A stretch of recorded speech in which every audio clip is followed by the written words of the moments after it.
Leeds, Leeds, Leeds. What is happening? Welcome to Working Hours, an oral history podcast about a place called Leeds, a time called now, and an activity called work. Working Hours wants to record 1,000 loiners over the course of this, the most important decade in the history of the human species, and ask them about what they do all day and hear how they feel about it. My name is Simon, and this is all my fault. My mission here is to try to map out what my city, Leeds, a city that has declared a climate emergency, did during humanity's biggest emergency. On Working Hours, we hear how loiners have, are, and will be coping with our multiple and expanding crises during their day-to-day working hours. Can we turn things around? We'll find out. To tell this story, I need loiners like you, dear listener. I need people in Leeds or people from Leeds to come on this podcast and just tell me what they do all day and let me record how this affects us. Thank you for listening. What did you want to be when you grew up? Well, I had a very ill-advised and short-lived ambition to be a ballerina. Oh. Went to ballet classes when I was very wee in the village hall in the next village. We lived in a village between Knaresborough and York, and went to ballet classes, and I got very inspired by it, but it was never going to happen. And I was never ambitious after that, really. Mm-hmm. And always an appetite for learning. I vividly remember skipping up the path on the way to my first day at school, Green Hamilton Primary School. I was so excited about going, and again, when I went to grammar school, so that's how old I am, and then going to university, just overwhelmingly excited about all the opportunities that I, was going to gobble up. Well, my dad was obviously very geeky as a boy. Mum not, but she had a different sort. She had a lot of common sense and was clever at practical things. But Dad was the geek, and I remember. So the enthusiasm for learning. So the word that comes back again and again in respect of my walking tours is that you're so enthusiastic, you're passionate, and I remember at the end of the fourth form. This is my sixth school by the time I changed schools for the last time when I was 13, and got to the end of the fourth form. So I was just coming up 15. And the form teacher wrote at the end of the report, no doubt her exuberance will be tempered by maturity. And I remember thinking, like heck it will, you're a witch, And if you could see me now, Mrs. McClelland,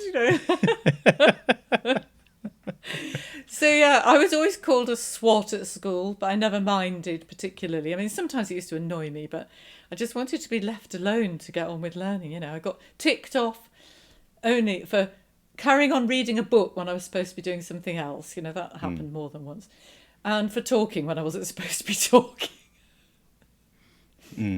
Other than that, I was a goody two-shoes.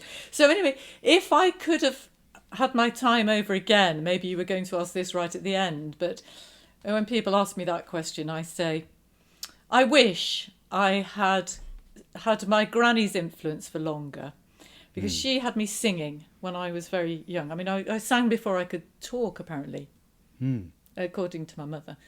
And I would have loved to have been an opera singer. And I could have imagined, the larger-than-life thing would have, no problem. So that's the ambition that I wish I'd had, and I wish I'd had the circumstances to carry that through, really. But anyway, my granny was dead by the time I was 13 and a half, and now it's slightly sobering that I'm a little bit older than she was when she died. And so that and many other things make me determined to live each day to the full. And I know you're going to talk about UBI later, but I think, now having the state pension, it's been interesting. It hasn't at all demotivated me from working. What it has done is stop me worrying about if there's a lull in my being needed for what, you know, when you're self-employed, it's always that precariousness that is unnerving. So I don't know how many other people would say that as a response about retirement and the notion of a sort of just a basic income that obviously isn't enough to live on, but it stops you just being, you know, kind of, oh my God, I've only earned such and such this month. Yeah. You know, I'm incredibly lucky, I have to say as well, that I've never been in debt. I've always managed somehow to be okay. I have somewhere to live. I couldn't do what I do now with this funny work if I still had to pay rent or a mortgage. So I'm incredibly lucky, and I know that. And I'm still fit and able to do the work that I want to do. So I count my blessings all the time. I try to be actively aware that, yes, I never made it to be a ballerina, but ridiculous.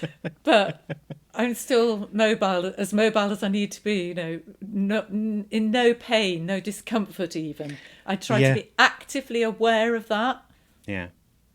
I mean, if you'd been a ballerina, you could have ruined your feet by the age you were 20 or whatever. True. Or, you know, knee injuries or Yep. like how many people having physical careers and then they're just derailed by one injury. Yeah.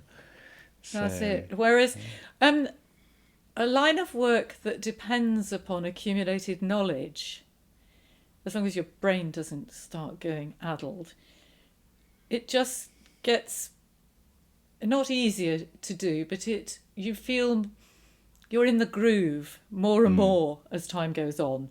You think, and also about resilience and challenges that come up. You think, I've done it before, I can do it again. And, you know, that is a compensation for the inevitable sort of sadness of being over the hill and and all the rest of it. It's that feeling of, they say that, you know, people sort of have their most depressed feelings when they're in their 40s. And then actually, if you're lucky in other ways and your health holds up, that you feel more at peace with yourself as you get a bit older. And if you're fortunate to have the circumstances that I have now, where I can play to my strengths, how lucky is that? You're listening to Series 5, Episode 34, and to my guest, Rachael Unsworth. This is another Squadcast interview recorded on the 3rd of December, 2024. Hello, listener. Rachael Unsworth is an urban geographer fascinated by the long-term evolution of cities, including prospects for their future. After a geography degree and a PhD, Rachael became head of research for a firm of surveyors in London. Back in Yorkshire from the mid-1990s, Rachael was a part-time lecturer at the University of Leeds until 2013. From around 2000, Rachael also became involved in research, policy, and practice in the city of Leeds. Planning, urban design, development and regeneration, housing and the environment. Her publications include 21st Century Leeds, Geographies of a Regional City in 2004, a guidebook, Around Leeds, A City Reinvented, 2008, and Leeds Cradle of Innovation in 2018. Since 2019, Rachael has been running a one-person business, Leeds City Walking Tours, taking groups of locals, visitors and professionals on a range of tours and also offering presentations. Rachael also runs the events programme for the Leeds Philosophical and Literary Society. Right, let's do this, episode 144 of Working Hours with Rachael Unsworth. So I'm going to jump straight into what is it that you're doing now then? So, I mean, anyone that's paying attention and listening will have picked it up, and other people will know anyway, because I'm sure plenty of people in the city will be familiar with you and your offer. So what is it that you're doing now? I'm a walking tour guide. Leeds City Walking Tours, deliberately chosen as a name that is both entirely transparent, but slightly more than just the barest minimum of words, so the city in there as well. And this is turning my interest in the long-term development of cities into a way of life. So I'm interested in how cities develop in the long term, what makes them tick today, and how they're facing up or not to the challenges of the future. So that is what distinguishes me from a historian, as well as the fact that I haven't got the qualifications of a historian. I don't like people to get the idea I'm a historian, because it's kind of passing off, as well as the fact that I have a different take. And so this, the fact that everything's connected, that I don't have a particular period or location that is my exclusive preserve, that I see, the neighbourhood nested within the city, within the region, within the country, etc., etc.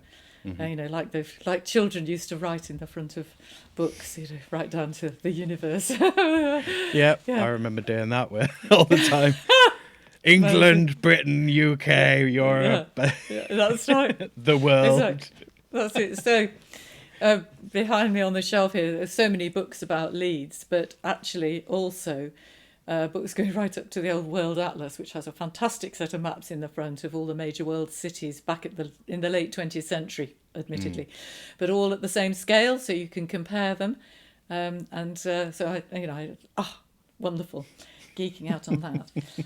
So how did I get into being a tour guide, though? So, there's quite a backstory to ending up like this, including 2 careers that I enjoyed up to a point, and then painfully had to decide to walk away from. So this is very much a late flowering of finding my métier. Walking the walk and talking the talk.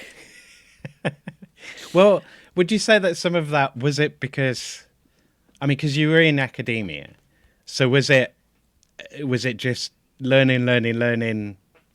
Was that what happened, that you loved learning, you got into it and you stayed into it, and then it got a bit more complicated? No, because actually, because I stayed on after doing geography, I stayed on to do a PhD. I should have gone to London, but I stayed put in that place in the Fens because I loved it there, and I couldn't think what else to do, and I happened to get a place. But it was Thatcher's Britain, and social sciences were absolutely swingingly cut, and I wasn't sufficiently sharp-elbowed enough or kind of strategic enough to line myself up for getting an academic post. And so I languished a bit after I'd finished the PhD, and then not too long afterwards went into commercial property research in London, working for a firm, Surveyors.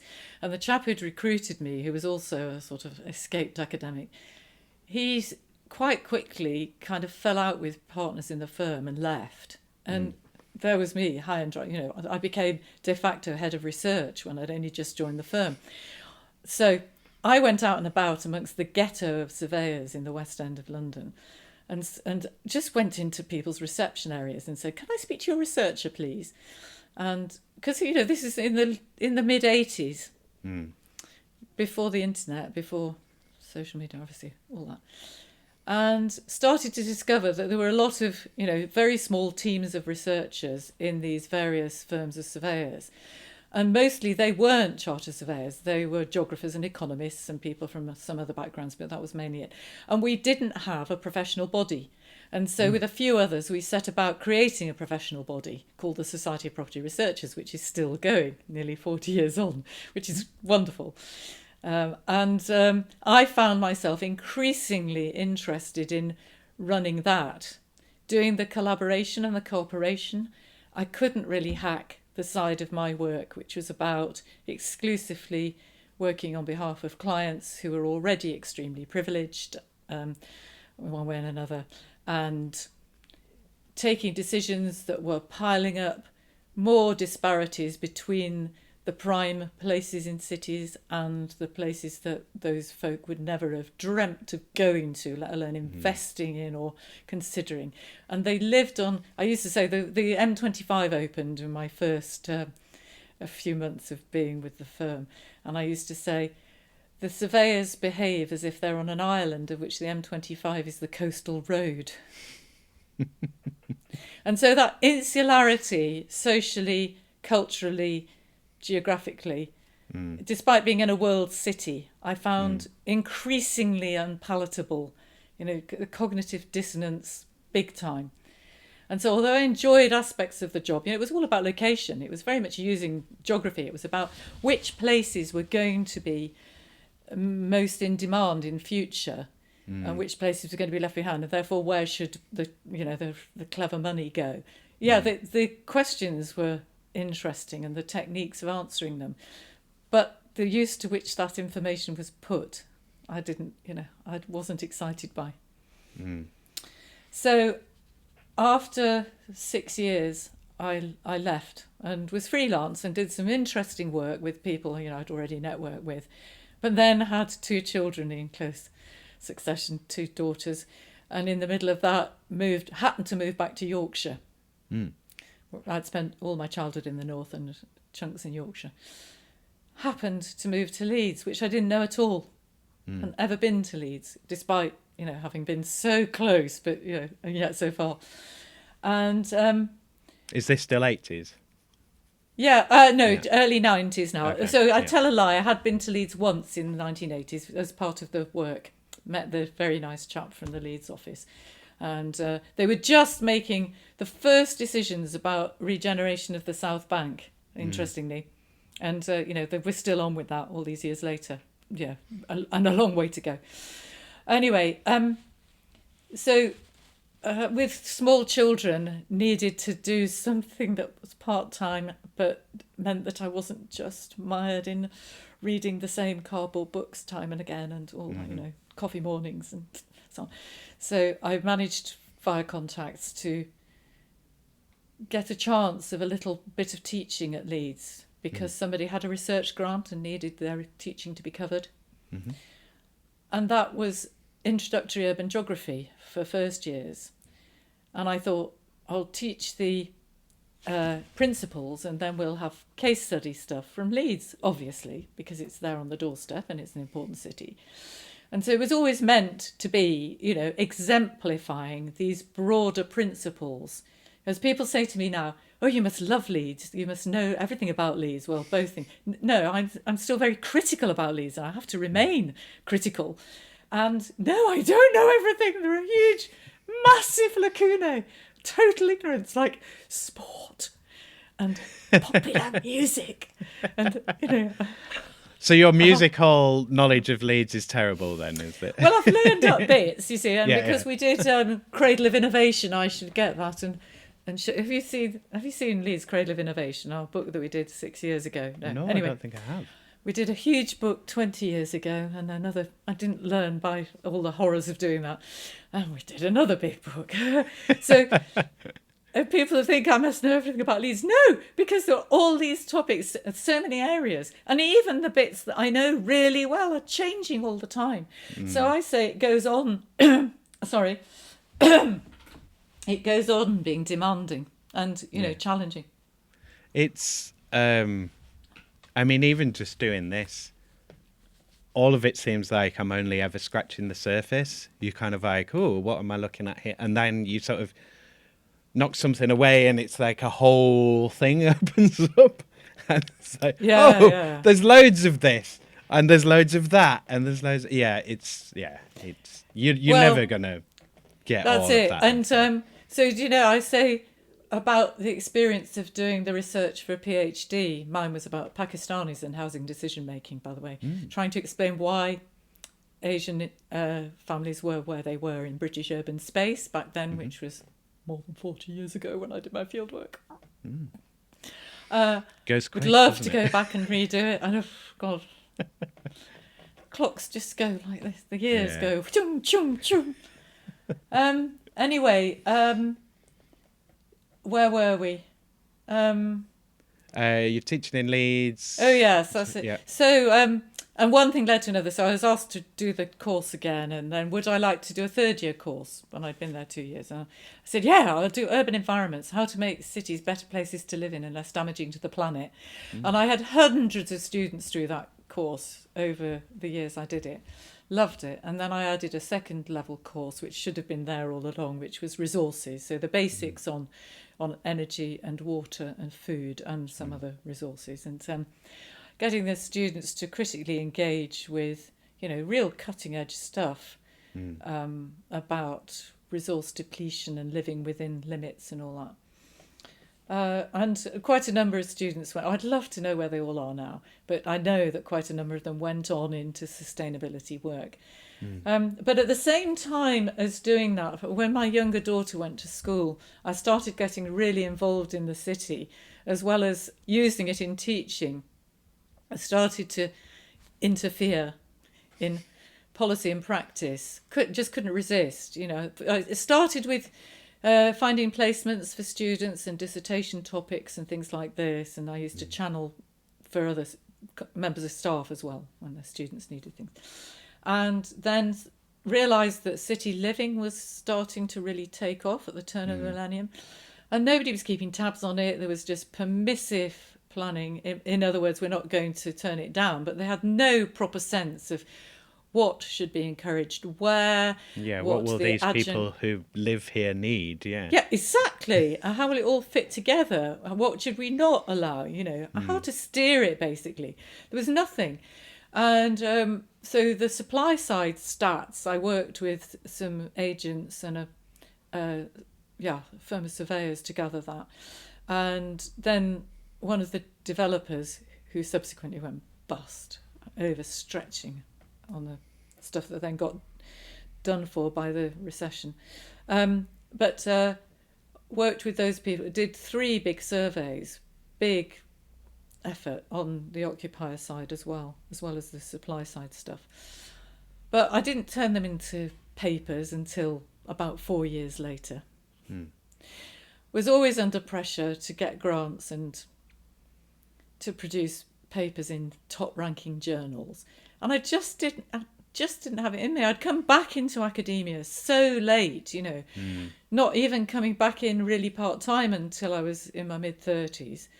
And then by the time I was had more capacity, I was in my 40s. Now, if anybody was going to look at an application from me and go, where's she been all her life? She's not ambitious enough. And I wasn't ambitious. You see, it caught me out again. I was ambitious to learn and to make things happen. And I got involved in stuff on regeneration with various people from different backgrounds. We had this little group called Leeds Love It, Share It, which was a riff on that marketing slogan of the noughties, Leeds Live It, Love It. And so we were looking at community in Richmond Hill, or rather I should say, I prefer to say the population, because community is an overused word that makes it sound cuddlier than it sometimes is. Yeah, like everyone knows each other and which I don't necessarily. But I was very interested in doing some micro study of that. So I took a street of back-to-back houses, so controlling the housing type, as it were, and tried to interview as many people as I could in that street and ask them about their social networks, how long they've been there and who they did know and on what capacity and so on and so forth. Interesting, but never more than anecdotal, and I was frustrated that we didn't take it further. So, there was part of me that was really geeky and, wanting to do proper research, and I'm always saying to people sort of jokingly, oh, I want to interview you, oh, I was so tempted to go along that train carriage and interview everybody. Where are they going? What do they do? Nosy, I suppose, like my mother was. It's curiosity. It is, yeah. Yeah, okay, put it nicely. Curiosity, yeah. So increasingly, again, drawn into things that weren't the mainstream work and being whipped by a particularly difficult head of department. I wasn't the only one under the cosh. She who shall not be named, as some of us refer to. I was determined not to give her the satisfaction of calling it a day while she was still in post. And there were so many final straws. And, the final straw, bizarrely, was when they brought in the notion of starting to measure impact of academic work. And I, just for a moment, thought, my moment has come. I'm doing all this outward-facing work, really involved in all this stuff in the city. But, of course, most of what I did was input, not measurable outputs and outcomes. I hadn't set it up so that I could bask in the reflected glory of the stuff that came out of it. And so yet again, fail. So many years of agonising about whether I could bear to step away, because I am a geographer. I used to say when I was out in the city, I had 3.5 years actually being on secondment one day a week to the Leeds Initiative, which was the partnership group in the city, bringing together public, private and third sectors. And I was on the Going Up a League initiative, trying to persuade them that we couldn't just have growth, that unless we were also attending to reducing environmental damage in the process and social justice, i.e. sustainability, that we were going on a hiding to nothing. But, really tough. And you mentioned anything about reducing access to car drivers, let alone congestion charging. It was as if you were swearing amongst the business lot. People, just like when I was in the firm of surveyors in London, they didn't get the connection between individuals and buildings and the wider systems within which we all live. And how there are knock-on effects from everything that we consume and that we do. Yeah, and wherever we go. Yeah, exactly. And how we travel and so on. So again, disillusioned with that as well. And yet, I'm not a pessimistic person, really. I'm an optimist. Bubbling with energy all the time. Damn nuisance! I'm so energetic. But I had to step away from academic life, and I had an idea because I loved doing field work with students here, and we took students several years in a row. We went to Trieste. Which most Brits don't even know where that is, round the top of the Adriatic from Venice. Yeah, but you're looking puzzled. Yeah. I'm trying to think. I've heard of it, and then I'm going, right, where is that? Yeah. So it was one of the major ports, the major port for the Austro-Hungarian Empire, because they were landlocked, really. So they had Trieste on that side, and then in what's now Croatia, they had Rijeka. So we used to take the students over there as well, and into Slovenia. So it was really about Trieste being on the edge, and having been, Roman and Venetian, and then for a long time under the Austro-Hungarian Empire, and then only Italian since the end of the First World War. But the Italians then trying to make it feel as Italian as possible. But then Slovenians only just there on the limestone escarpment just at the back of the city as it and tumbles down into the Adriatic.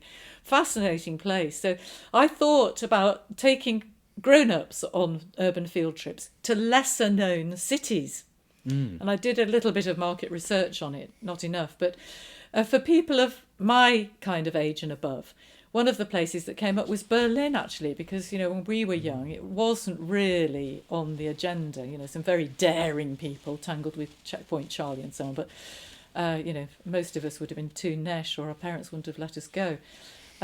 So I had my plans, but then family problems, including the younger daughter who'd gone off to read engineering at Cambridge and was horribly ill at the end of her first year and fell apart. And then long problems, and she's just starting to manage to organise her life, 10 years on. She wonderful, talented girl, but she had 5 psychotic breakdowns and separated by periods of depression. And so after the third one, she's diagnosed as bipolar. But she doesn't mind me talking about it now. I've managed to convince her, yes, it is part of my life as well. So I had to abandon the idea of doing things going abroad, and just do something that was fairly, not high-powered, and flexible. So that was a shock. And anyway, I ended up moving to Leeds in 2015, and then went for a job that I didn't even get shortlisted for. No women were shortlisted. Anyway, I better not go on about that on here. Anyway, I decided, you know what? We did this book, this wonderful book on innovation in Leeds. So that was where, by the way, I learned so much about so many different kinds of workplaces. Because it started with the run-up to the Industrial Revolution and the early innovators. And then we went through so many different examples through the 19th century and through the 20th century. Though, Leeds then hit the buffers in the middle of the 20th century, big time, didn't it? The people who were at the height of Leeds' success, which I suppose I would say, well, there are many ups and downs, of course, from the 1790s through to the First World War. But yeah, with a lot of ups and downs, a really volatile economy, and so few businesses with any kind of slack or resources to weather storms, and same with households. What bloody tough times to be alive. So masses of success, but really, really tough living and working conditions for the majority. So in doing that, you can tell by the way I'm talking, I was determined not just to celebrate the successful innovators, but also to set that in context and to balance things up with the fuller story. But it also gave us lots of ideas about how Leeds could draw on lessons from all those examples of what it took to succeed in the long term, and about having to look over the horizon and not just sit on your laurels and not wait for things to come to you, but to make your own future, basically. So when I before doing the Cradle of Innovation, in my second bit of doing freelance work, I just had this little name for my sole trader business, Future Directions. Because this stuff on sustainability, I think, draws you in, doesn't it, to the notion of visioning and the idea of scenario thinking. And, if we want to get towards a state where we're using lower levels of resources, causing less pollution, living, thriving, different kind of well-being and all that. If we want that, how do we get there? And so you end up doing that futures kind of thinking. So I was hoping I'd get more into that, doing more consultancy. And I kick myself sometimes that I didn't put myself up there for being a sustainability professional. But again, it was a bit late in the day to start trying to go back into a corporate career. And then having done the book on innovation, 25 years of learning about Leeds by then, now it's 30 years. I thought, and a loud voice and the cheek of the devil. I don't mind standing in the street.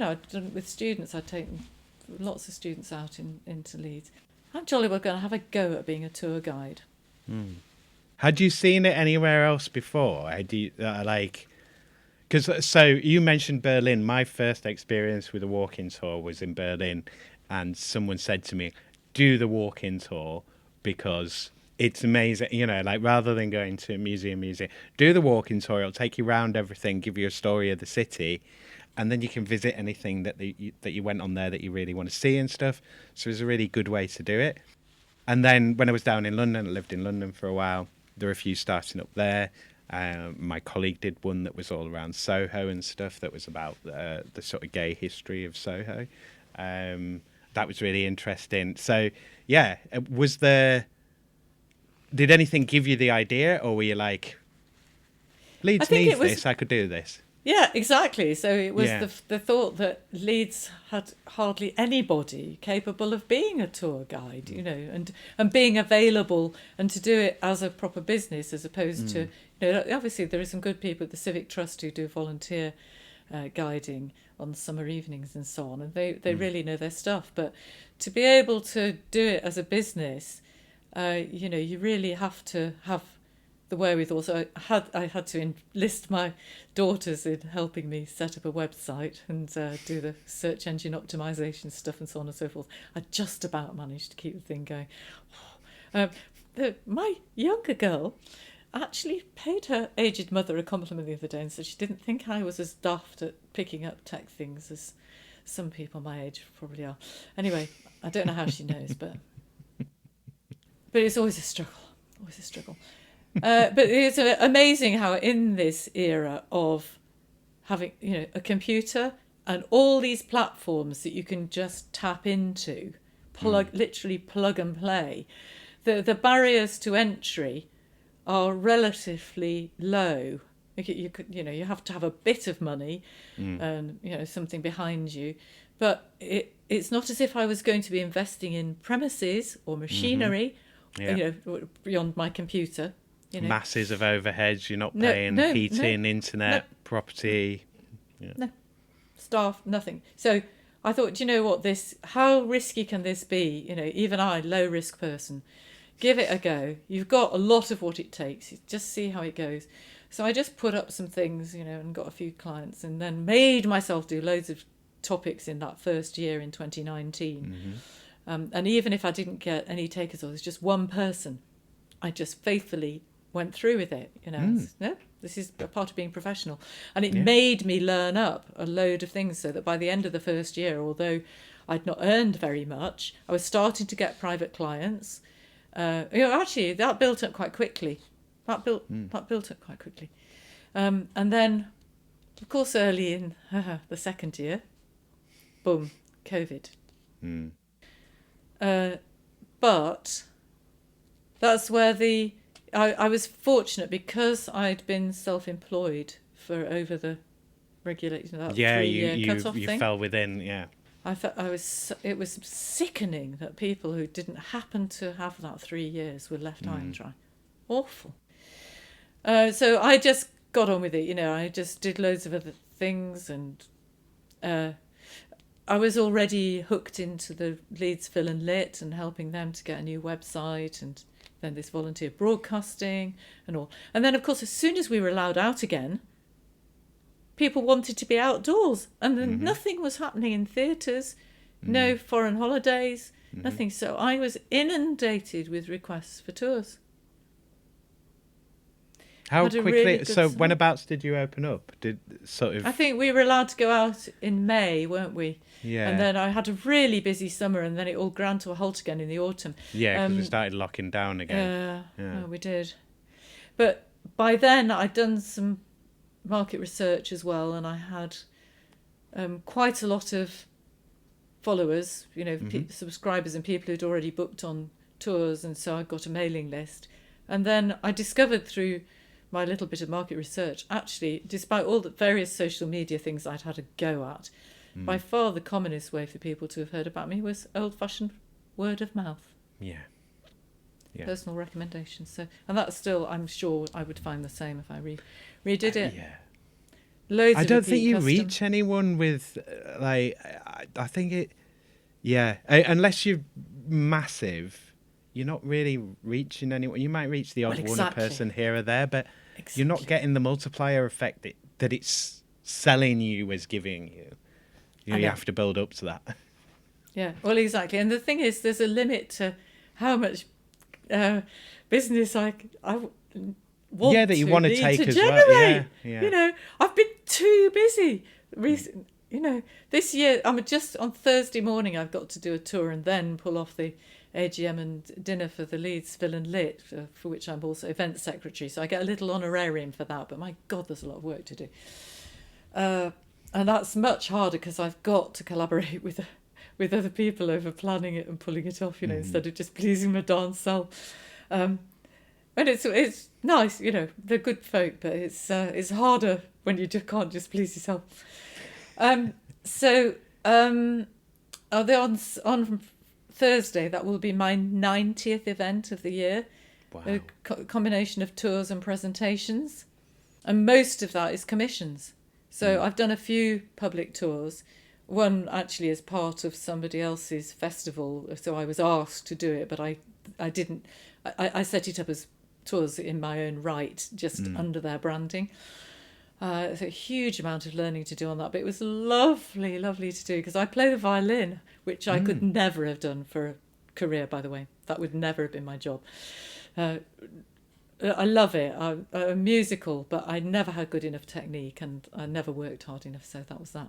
But because I play the violin, for doing the tours for this Red Violin Festival, I had very much a starting position, a strong starting position for pulling together a tour where I was trying to connect venues and music and the performers and the occasions and the lineage of teachers and pupils and so on, and put together little recordings that people could listen to on the way around. I had to hire a silent disco set, and so massive amount of work to make it all happen. But anyway, what fun!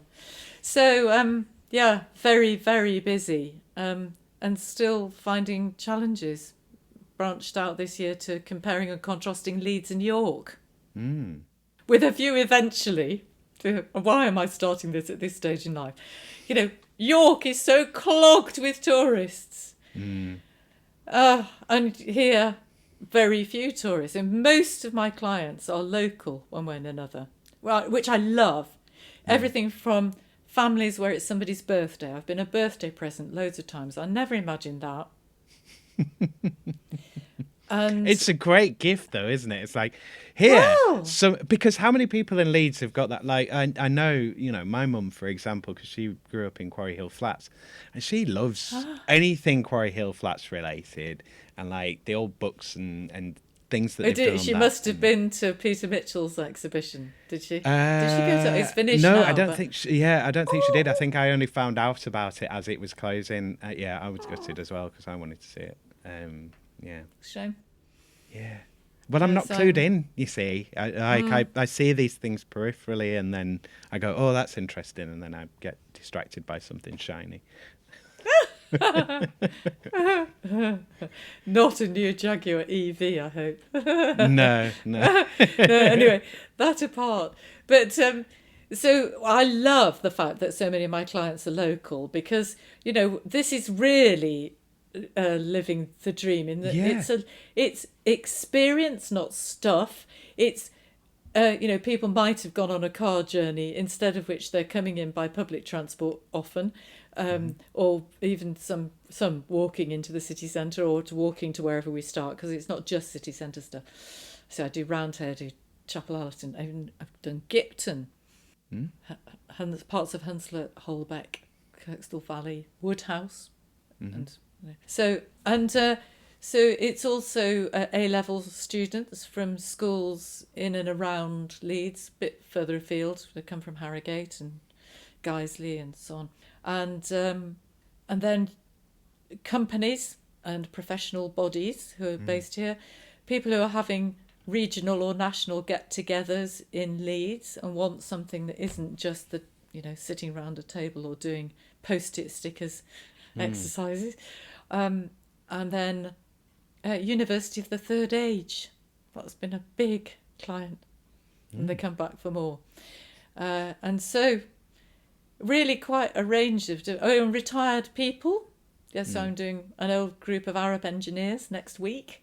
That'll be fun. I did one for them last year, and they've got even more of them want to come this year. How lovely is that? And alumni coming back to the...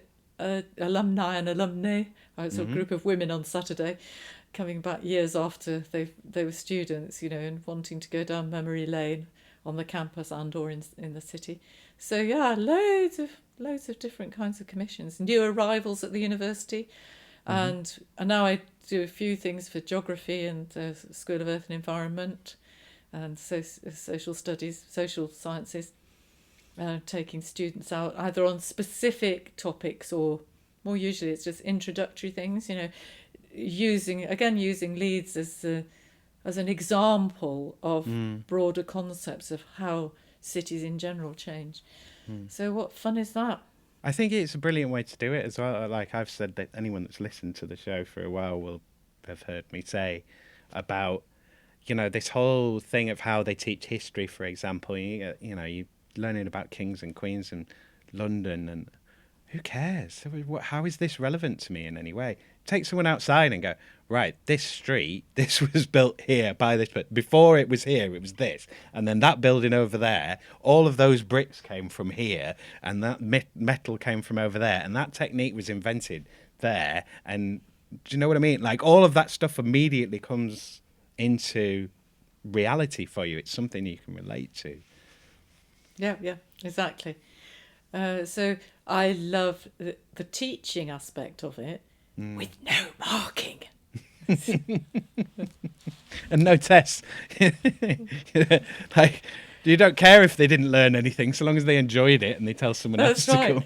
It was funny, one time I was doing a tour that started down at the Minster, as quite a few tours do, the former parish church, And I said, so why do you think I asked you to meet me here? And this woman goes, oh, I never realised the big questions. Yes, well, sometimes the best way to make sure that people take something away from it is to challenge them to think things through for themselves. And it's not a test. It's about, can you work this out? Or can you have a good stab at it? And if you manage to work it out for yourself, you're more likely to remember. So, or even if you don't, I mean, it means you're engaged, doesn't it? Like, are you present with me, or are you just wandering around looking at the buildings and I'm kind of a background noise? That's it. And I need, because I don't know about people's backgrounds and I can't spend, half an hour. Oh, yeah. Right. What's your antecedent knowledge? And did you get an A at geography A level? All right. Well, I can, You've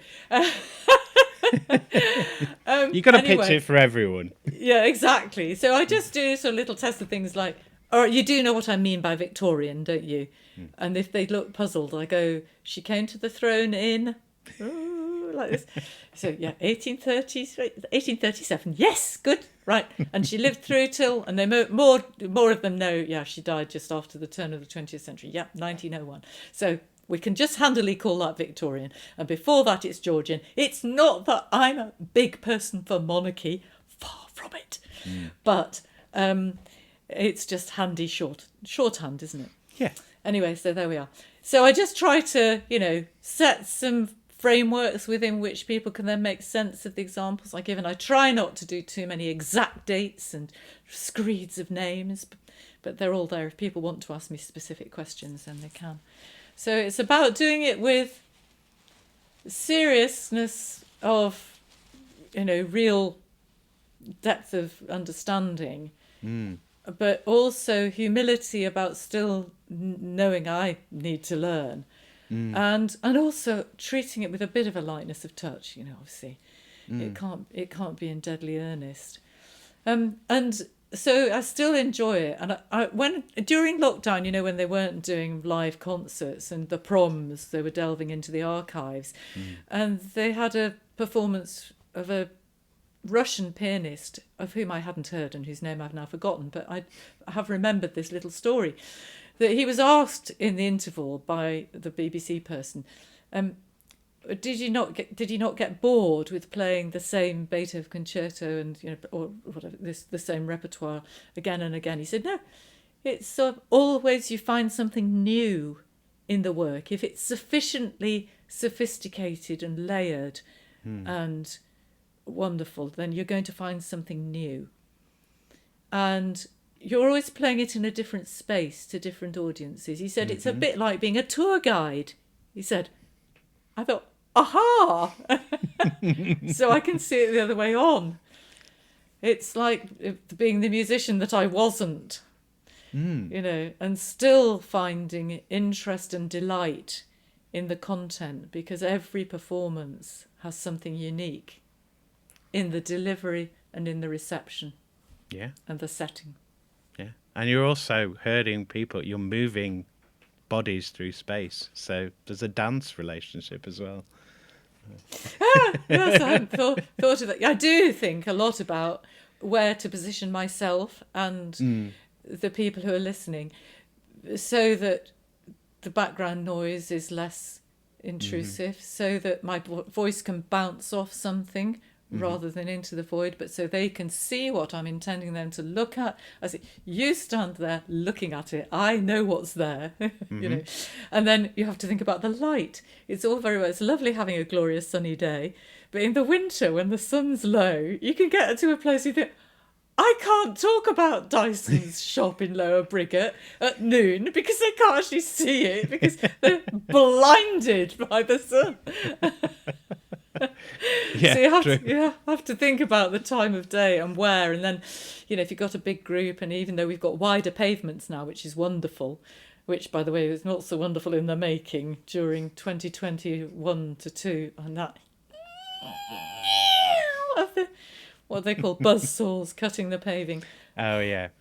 Oh, the angle grinders. Yeah, whatever it's got, yeah. Just grim. But far worse for the people doing it. So I had to remind myself of that. There are always interruptions, but I usually manage to make a joke about it. And I just say, this wasn't here when I did the recce yesterday. But cities never stand still. You know, True. It's a dynamic place. You're going to find stuff changes all the time. Well, that's part of the thrill of doing the walking tour as well, isn't it? It is. Yeah. It did get challenging during those intensive street works times. I went round a corner one day and nearly smacked into a wire fence that hadn't been there the day before, you know. I'm walking at my usual hectic pace, trying to drag my crocodile behind me. And, oh dear, anyway.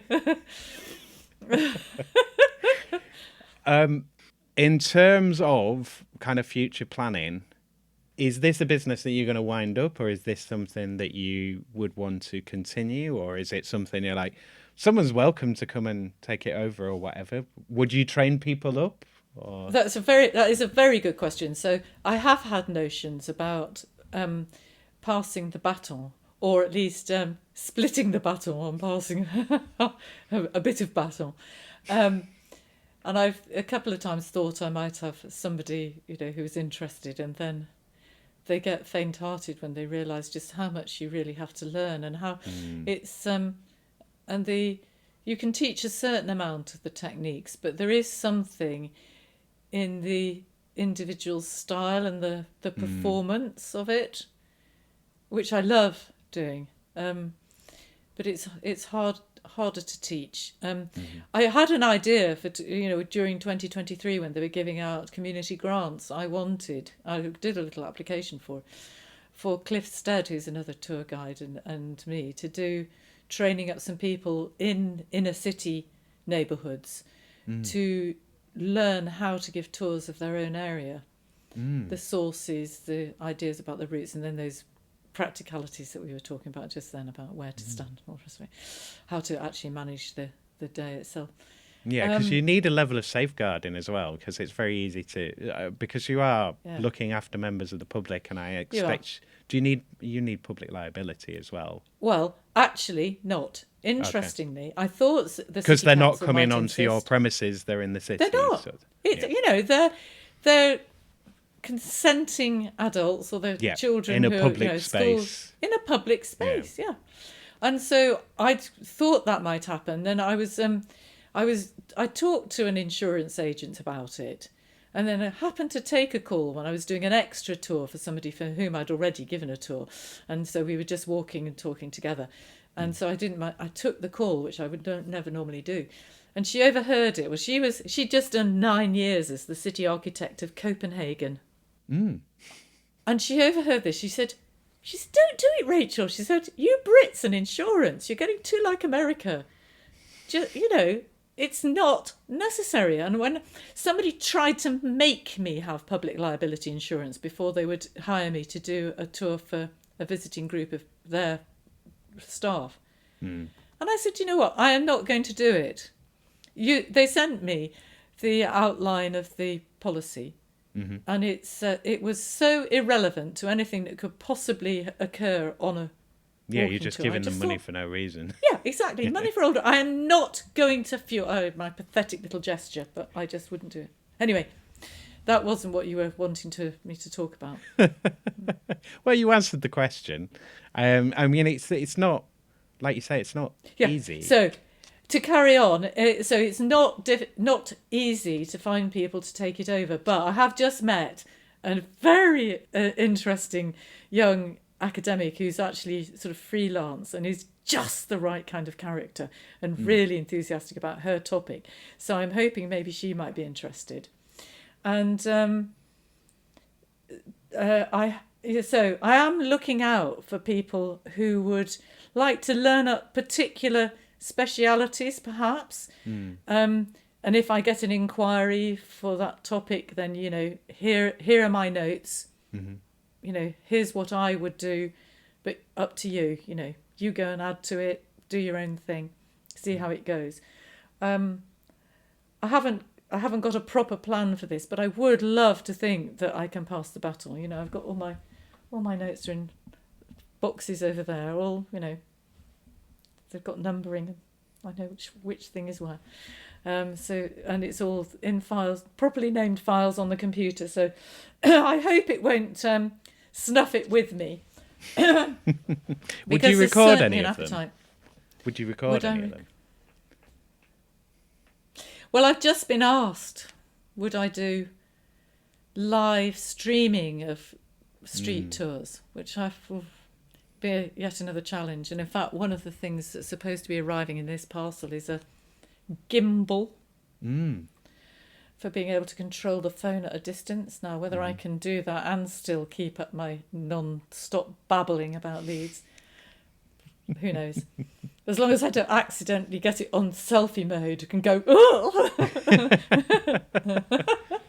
I'm going to jump into the other questions. We've mentioned COVID briefly. I'll start with COVID. Obviously, you weren't working, and obviously the work that you were in, I would guess the most that you had to do as we went into lockdown was just contact people for the walks that you sold, and just kind of put a notice up saying no more till further notice. How did you get people back? How easy was it? Just through the mailing list? Yeah. You just sort of said, right. Yeah. And they were raring to go, so that really wasn't difficult. I mean, if you didn't have the names, then that might have been a bit of a pain to get going again. It would have been really tough if it had happened, you know, a year earlier, and when I'd hardly got started. That would have been really, really difficult. But so I didn't have anything to complain about, you know. I just felt I was on one end of the normal distribution, both in terms of how fortunate I was in my personal circumstances, and in my mental attitude to being isolated. I just didn't feel lonely. And Zoom I found miraculous, and WhatsApp, and you know, I mean, so much communication, and then the radio stuff and all. And I'm bored. And I don't even have a television. My daughter's television is here now, and I've finally got a license. I keep forgetting to watch it. Something unaccustomed as I am. I'm very accustomed to public speaking. It's not a habit, you know. It is a habit, isn't it? TV to a degree, and you know, you sort of come in and habitually turn it on when you have one, and then if you don't have one, you don't do that. So I'm like that with radio. I'm like that with radio. So I'm a very oral sort of person. But then, I mean, it's weird because I'm also very taken with the notion of, you know, as you were saying before about the bricks were made here and that iron was made there, that being on the actual coordinates of the Earth's surface where real things happened, I find, you know, gives you chills. And so the oldest parts of town, which are the most layered, you know, you just think of how many thousands of lives have crossed the old crossroads, you know, where Kergate joins Briggate. And you just think how many millions of footsteps have taken that exact, you know, part of the Earth's surface. And not just human either. Sheep, cows, pigs. That's right. And horses, many horses. Yeah, horses, obviously. Increased demand Dogs for and horse. cats. Yeah. And rats. Yeah, I was going to say rats. I nearly tripped over a dead rat on my way into town the other day. But they say you're never more than a few metres from one. But yes, it's a very interesting thing about the animals in town. So there was an increased demand for horses after the beginning of the railway age, because increasing numbers of people, increasing amounts of trade, and that yawning gap between the beginning of the railways in the 1830s and the beginning of the internal combustion engine. Short distances that people needed to cover. For people and stuff. And there was a massive increase in the demand for horses. Yeah. So, interesting one. There we are. I easily get off on a tangent. Well, it was like the horse meat in the lasagnas thing, and the whole sort of, the price of horses fell through the floor, so people sold loads of horses, and then that got into the meat supply, and that went. So, yeah. And that passed me by because as a vegetarian with 2 vegetarian daughters, I had never knowingly bought anything that might have been a problem. I've avoided all the meat, so I'm fine. I'm good. That's right. Okay, so I am going to do Brexit next. So Brexit, I don't think this is going to affect you in terms of anything really, apart from maybe the tours and the talks that you give, but we're not really far enough in it to have any history there. So has it affected anything for your work? Well, it's hard to know, isn't it? Because you can't run the same without those circumstances in the background. So who knows? But there are fewer people coming from mainland Europe. Certainly, no, the Erasmus thing, so don't get sort of nice random young people coming from mainland Europe in the way they did. But it's really hard to know. I mean, Leeds is such a cosmopolitan place anyway. I mean, just in the years I've been studying it, I mean, since we did our book 20 years ago, where we drew very strongly on the 2001 census and did quite a lot of comparison with the 91 census. But in 2001, there were still parts, particularly of the eastern side of Leeds, that were really still very unmixed in terms of population. And now there are very few areas of Leeds that haven't got, people from so many different countries of the world at root. And when you look at the ethnic mix by age group, there are still Ulsters, still predominantly white British background, but my goodness, it's amazing, array of younger population bulging out to the lower levels in that age graph. So the effect of Brexit,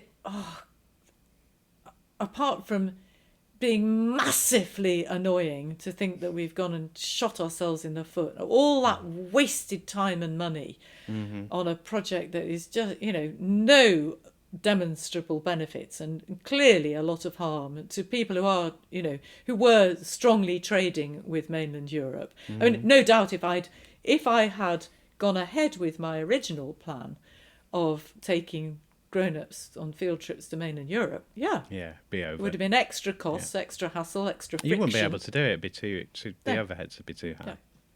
Exactly. So I feel again, astonishingly fortunate that I happened to have a niche where I certainly benefited from the combination of COVID in the post-Brexit era when people couldn't travel so easily, and there was more, people doing staycationing. That word gets misused. It really means doing day trips from home, not just having a UK holiday, which is what holidays were when I was a little girl. Devon was exotic. Yeah, that's a holiday, isn't it? Yeah. Lyme Regis, this the Costa del Dorset, you know. Yeah, I like those photos they put up in Golden Acre Park of like the bus terminal and the Lido and stuff, and you kind of like, it's amazing that people used to, it was an event to go out there, and it could be a whole day or whatever. Yeah, that's right. And then you just drive there for 20 minutes or whatever, walk the dog. Except I don't have a car. Yeah. So, walking the walk, talking the talk. But I'm extremely fortunate to have been able to enact my geographer's preference for living on a hilltop, away from flood risk, and close to not just a bus route, but, multiple buses. Mm-hmm. Though whether the bus that you're expecting on the indicator board actually is the one that turns up is another matter. Quite often none of the above. Anyway, there we are. And also handy for so many facilities just on the doorstep. So I'm incredibly lucky. So, I've not been directly affected, but I spend a lot of my time thinking about the wider world out there. My elder daughter is married to an American. They've got a little one now. They live in Washington, D.C. My son-in-law said, I still don't know what he thinks. But he'd said before the American election that if the orange one got in again, that he wouldn't be able to stay in America. They wouldn't be able to stay in America. And I thought, oh, well, that means they'll have to come to Britain. And I should have been jubilant at the prospect. And I thought, for the sake of the world, there's no way I'm going to hope that Trump gets in. No way. So you have to see the bigger picture. And it's a disaster, utter disaster, but it's just the latest in a long line of trends of the concentration of wealth amongst the few and the immiseration of the many, unwinding of some of the progress we'd made in the 20th century and in the early 21st century. And it's monstrous and very upsetting. Okay, this is an excellent segue into social media. So, social media-wise, for your work, do you have to do much? Do you do much for it? Well, I've made an attempt at doing Facebook, but I had no evidence that I've got anywhere with that at all. People used to, like things, and never once did that convert into somebody actually turning up, as far as I could see. And I did once pay to boost something. I thought, if I don't try it, I'll never know, will I? Absolutely, it was like just throwing a pancake down a hole, just nothing. Nothing. I don't know why I thought of that. Silly. I don't know, but it was a good visual image. I strongly visualised that. Ridiculous. I've only been drinking water. This is not a gin and tonic in disguise.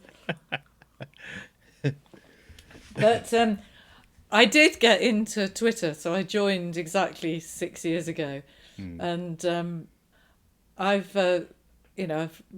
regularly tweeted about my upcoming tours, but more broadly, I thought for some time I should separate out me as Leeds City Walking Tours from Rachael Unsworth, who's concerned about the world and politics in this country and all the rest of it. And I thought, no, it's impractical. I can't have that because I have to do some social media stuff as well for the Leeds Film and Lit.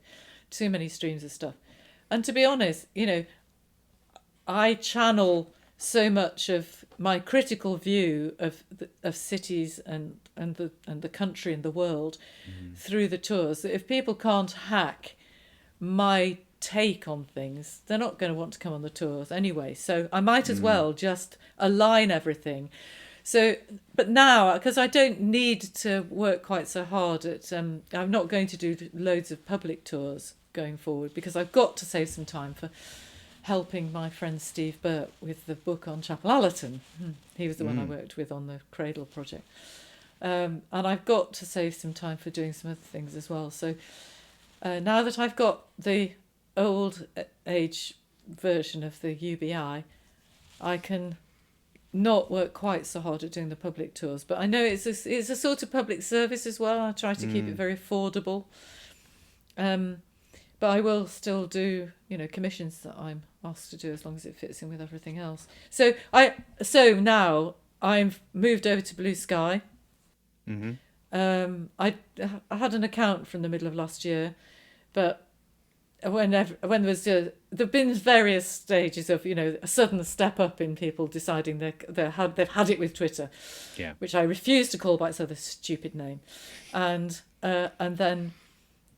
Obviously, at the beginning of November, there was a mass exodus. I don't mind calling it that.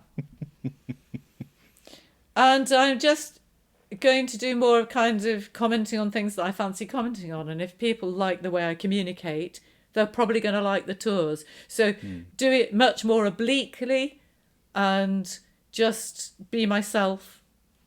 That's what people seem to like, Actually, I remember thinking when I left the university and how I was going to brand myself. And because I was already quite well known in the city through all the work with this, policy and practice. And I thought, my brand is Rachael Unsworth. I thought, well, I can't very well call myself that. So Future Directions and then the Leeds City Walking Tours. And it did work right from the beginning. That came up, obviously, when people Googled, if they wanted a tour, I was coming up quite quickly because that daughter and her SEO stuff, bless her. So, it's as for the other things, I've done a bit on Instagram, but I haven't done enough, and I just don't. There aren't enough hours in the day, are there, to do all the social media things you could do. I'm too old for TikTok, and you don't need to if you're getting customers anyway. I know. Exactly. And you've been at points where demand's higher than you can supply. Yeah. So it's like, what is it doing for you at this point? The only thing you're doing for them, it's not doing anything for you. Yeah. So, and I find it annoying in many ways as well. Of course, people who are just at each other's throats. I hate the ad hominem attacks and just people being rude. I have very colourful language IRL, but I never swear on social media, not even for comic effect. I just think it's cheap laughs.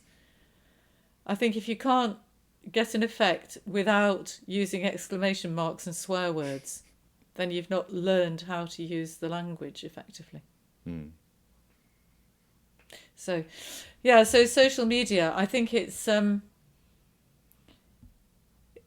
very dangerous, and now with AI in the mix as well, as an extra way of hoodwinking people.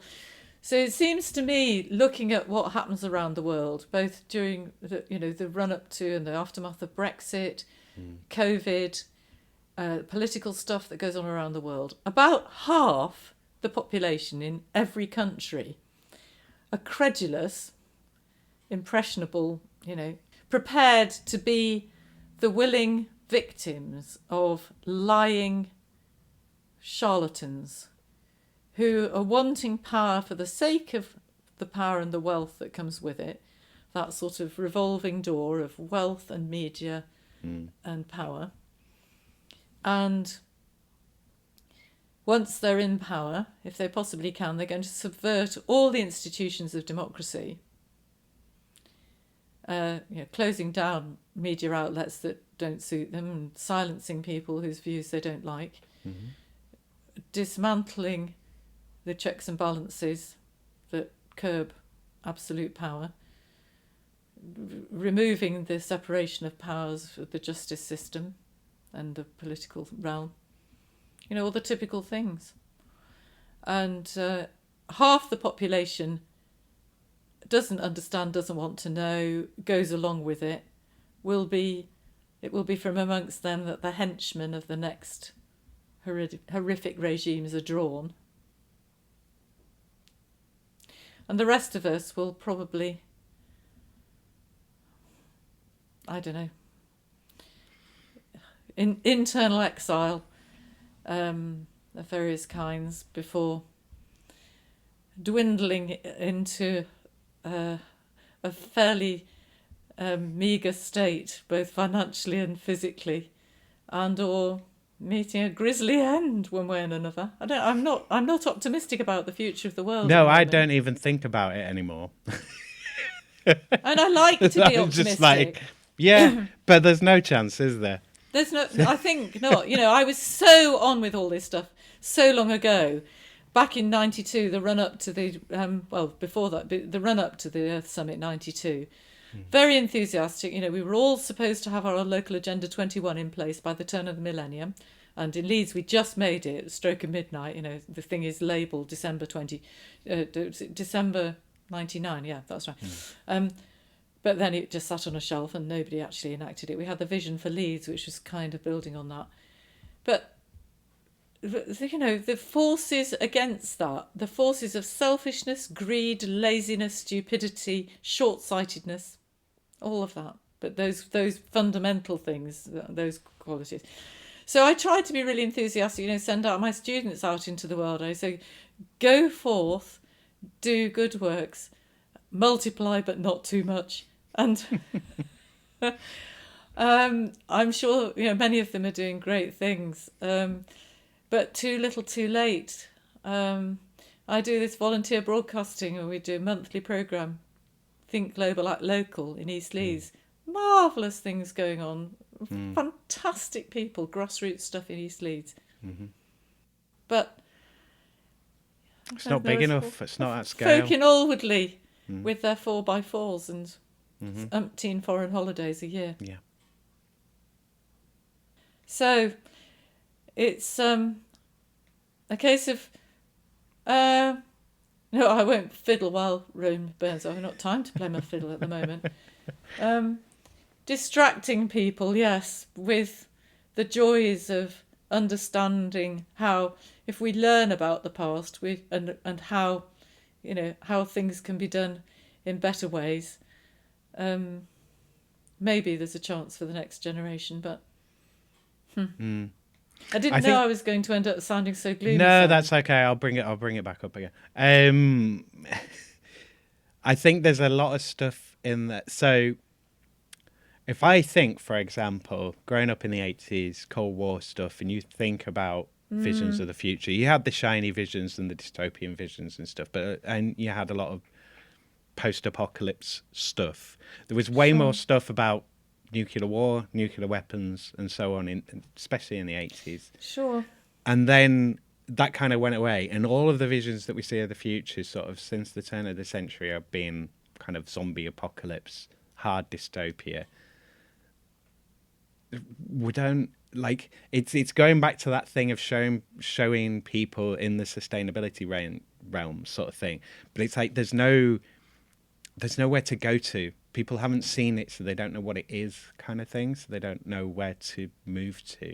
And I think you're working in that realm of showing people the possibilities and showing people the changes and stuff. So I do a whole, tours of how green is our city, and do a whole transect through from the university campus right down to the Veolia energy from waste plant, with critical points, lots of critical points along the way.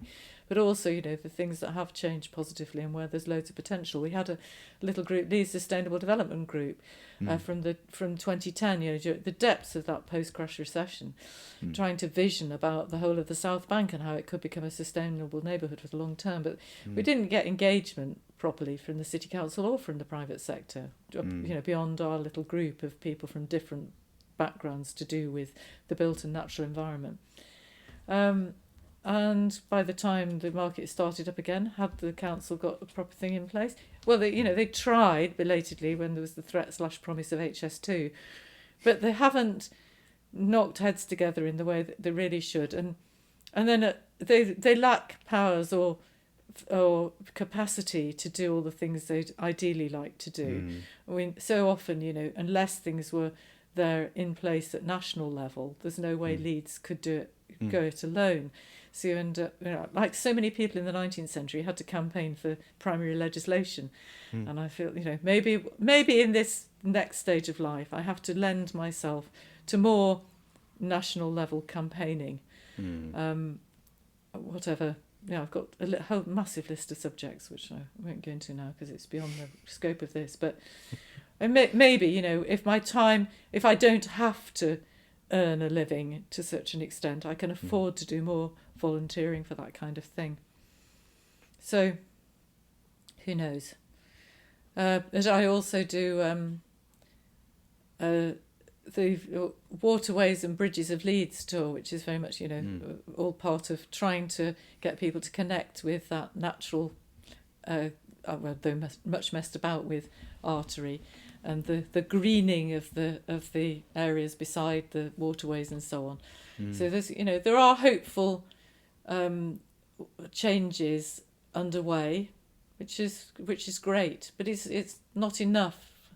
And too many people acting in the opposite direction. That's the trouble. Yeah, I mean, I can't disagree with any of that. But I mean, the thing is, with, you know, our impression of the world is largely what we're fed through electronics and so on.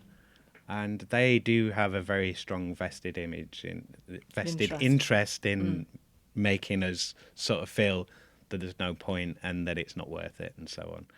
So we never really know what's going on, is what I like to tell myself. Well, indeed, because of course, however hard you work at reading and trying to find, you know, primary evidence and very informed commentary, you can never have enough hours in the day to take in enough.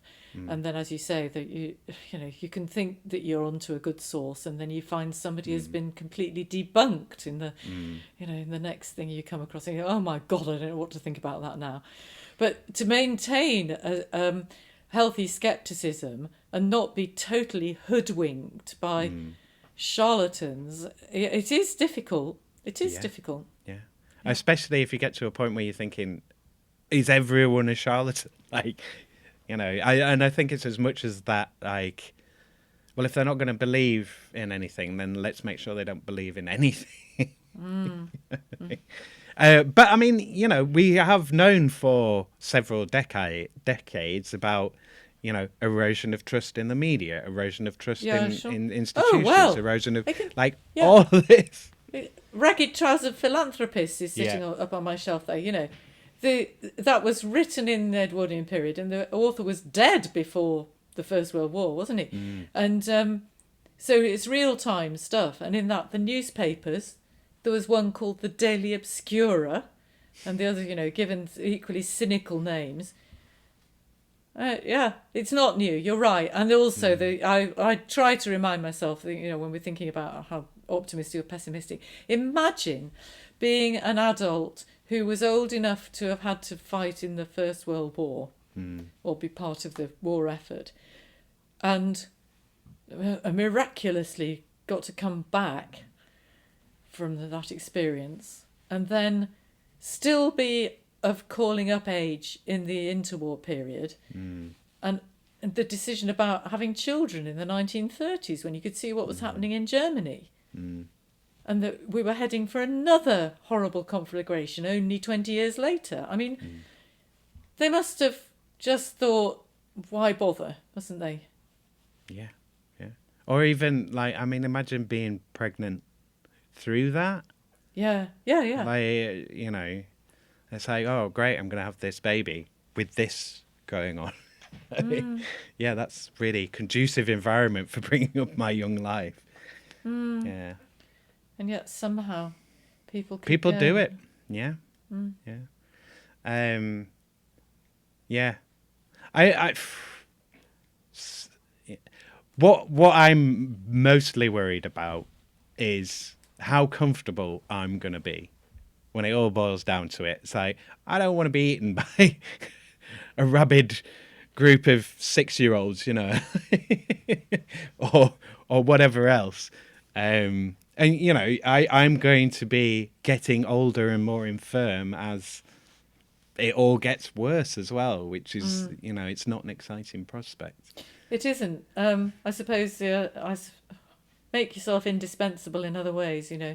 Be such a good cook or a seamstress or, you know, whatever it is you can turn your hand to. But when things are falling apart, your practical skills, gardening, all the rest of it, that you just have to throw yourself into the survival stuff. But I don't hold out much hope for me being able to fend off the foe. I probably do what I've done with my life story is agonizing over needing to get out of things, not doing combat, not fighting every inch of the way to reform, live to fight another surveying, day, and fighting every inch of the way to combat the research excellence framework and whatever else, becoming a union rep and fighting to the death over the pension rights of academics. I'm a bit of a nesh. There's Quaker, quite a strong Quaker strand in our family, and it's just not combative. So while I make a lot of noise and have a fairly sharp turn of phrase, when it comes to actually the style of engagement is to go, oh no, over to you. No, I'm not taking up arms here. I watched there's a YouTube channel called Aton Shea Films, and he does a few history things, and did a very good video on this guy, Quaker guy, little person, who was a really early vegan, and he was a big abolitionist while the Quakers were still slave owning. So he was getting kicked out of Quaker meetings for being too radical for the Quakers. And this guy just sounded awesome, and I was like, oh, what a never heard of him before, but that's the beauty of history, isn't it? It's full of all sorts of amazing things. Yeah, that's right. Yes. Okay, so we've done social media, Brexit, climate change. No, we haven't done climate change properly, so we'll do climate change. We've obviously touched on it and talked around it. And obviously we've mentioned sustainability through it. Climate change is obviously something that you think of and are aware of, and to a degree it sounds like it's kind of built into the walks. It is, and I live my life according to an understanding that it's, by God, it's real, and being I would have been vegetarian anyway, I think, but it happens to align. I feel a bit upstaged by all the born again vegans actually, but cheese. It's getting better. The vegan cheese is getting better. Is it? It though? Is. Or maybe we just want it to. But it is. I think it is. Crunchy cheddar. Oozy. Epoisse. Oh. Anyway, those are my little luxuries, you see. So I have no car. And I live with... So I've got luxury here this evening. The thermostat, which is out of reach, is still at 17. Mm-hmm. But I often manage without heating, unless it's particularly nippy outside.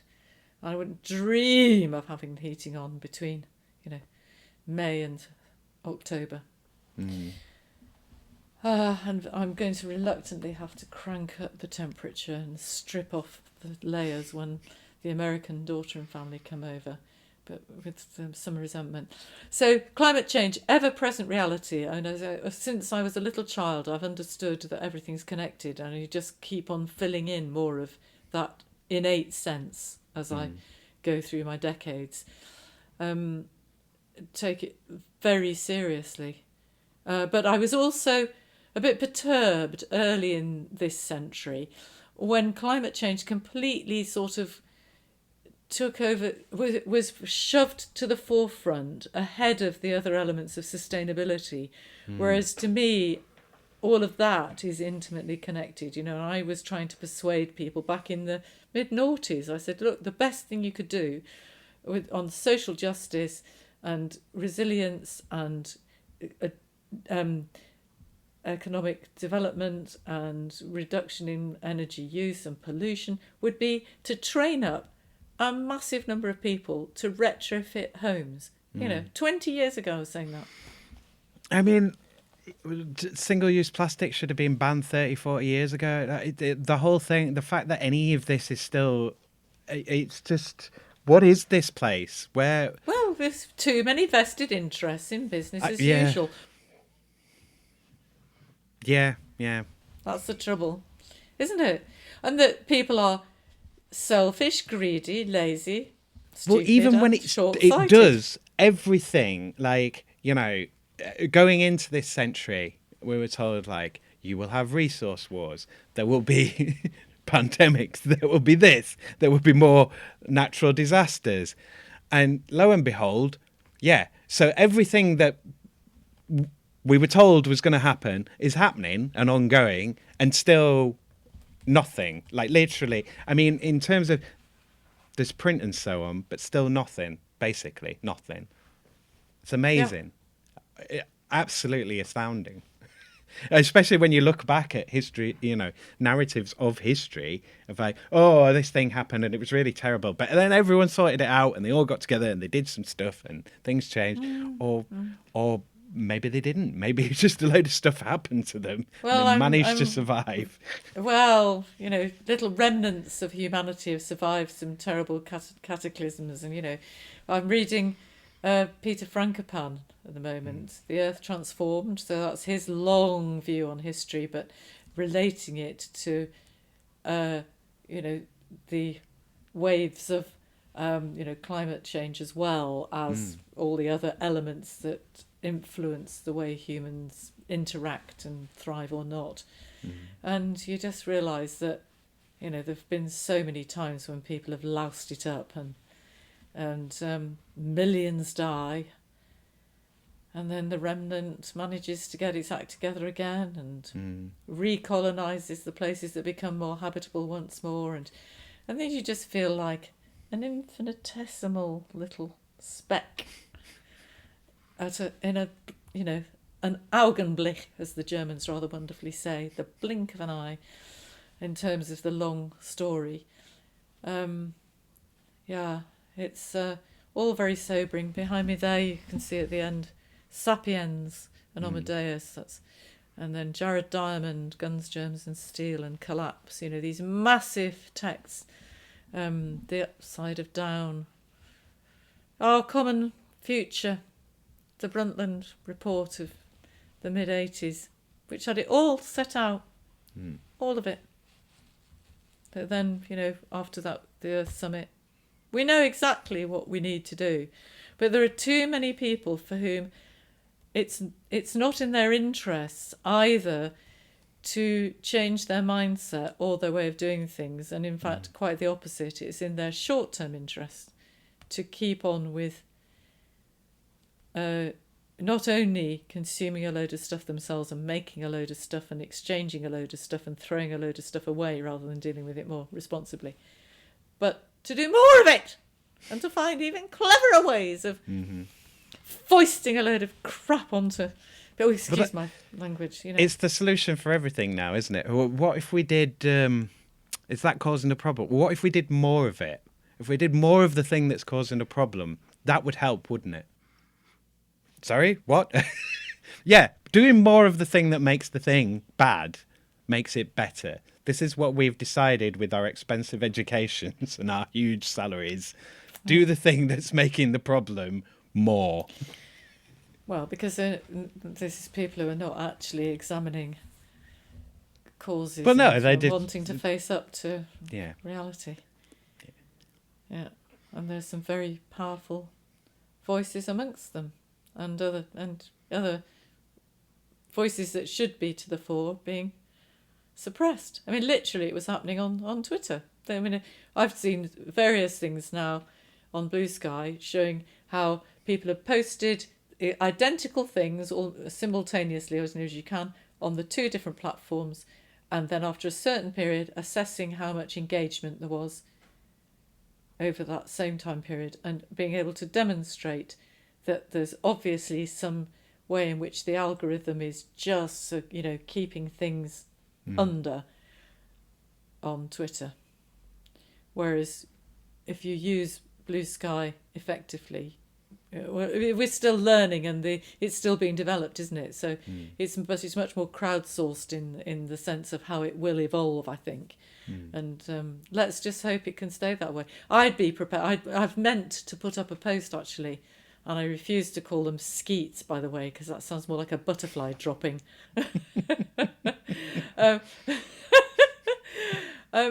I've meant to say, would you actually be prepared to be part of crowdsourcing the support for keeping this a place that functions and to adding to the good functionality of it, if it were run like a social enterprise, where you were putting the money in because you knew it was going to go to good purposes.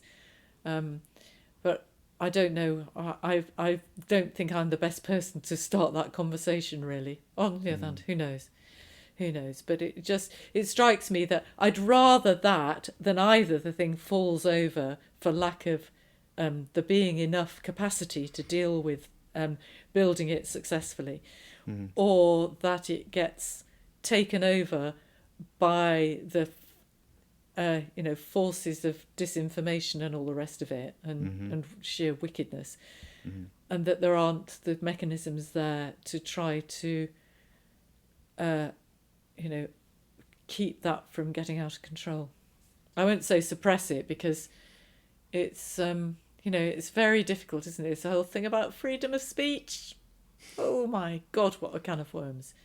You must have thought about that a lot, haven't you? Yeah, and it's a weird area, because there is a strong pull between saying whatever you want and saying things that's sensational, and trying to be kind of reasonable and cordial and like sensible and professional to a degree. Yes, that's right. And I think folk don't realise that there are two sort of binary things. So there's rights and responsibilities, and there's freedom to and freedom from. And unless you have a sense that everything, there are reciprocal relationships, there are mirrors, there are light and shade, and everything has consequences.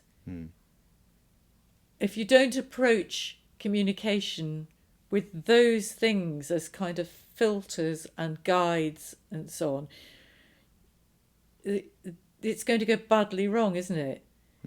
People are just flinging out a load of absolute crap and worse.